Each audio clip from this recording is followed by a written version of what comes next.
Hello everyone, welcome to Tamil Aspens Club. இங்க நம்ம 120 rules of grammar rule number 11 discuss பண்ண போறோம். Possessive adjectives before a gerund. So ஒரு gerundன்றது என்னன்னா எப்போ ஒரு v1 plus ing verbன்றது நமக்கு noun ஓட ஃபங்க்ஷன்ல இருக்கோ அதுதான் நம்ம gerundன்னு சொல்லுவோம். அப்படி நவுனோட ஃபங்க்ஷன் இருக்குன்னா அதை பத்தி பேச நம்ம adjectives யூஸ் பண்ணலாம். ஏன்னா adjectives anyway நவுனை பத்தி தான் பேசுவோம். அப்ப இந்த ஸ்டேட்மெண்ட் பாருங்க. Natalie objected to me borrowing her hockey stick. இந்த இடத்துல அப்ஜெக்ட்ன்ற வேர்புக்கு வரக்கூடிய ப்ரப்போசிஷன் டு அண்ட் ப்ரப்போசிஷன் என்னைக்குமே நவுனுக்கு முன்னாடி தான் நம்ம பிளேஸ் பண்ணுவோம். அப்போ இதை நம்ம நவுன்னு சொல்றோம்னா இங்க மீ வரக்கூடாது, அதாவது இந்த ப்ரனோன் வரக்கூடாது. இந்த பாரோவிங் பத்தி பேசக்கூடிய அப்ஜெக்டிவ் மை பாரோவிங்ன்றதான் கரெக்டான ஃபார்ம்.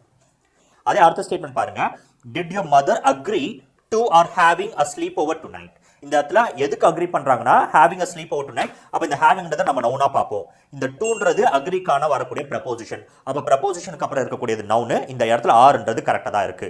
இதுவே நம்ம அஸ்ன்னு போட்டிருந்தோம்னா தப்பா இருக்கும். இதே மாதிரி எல்லா 120 ரூல்ஸ் ஆஃப் கிராமரும் நம்ம ஷார்ட்ஸ்ல கொண்டு வரோம். நம்ம சேனல் சப்ஸ்கிரைப் பண்ணலாம், சப்ஸ்கிரைப்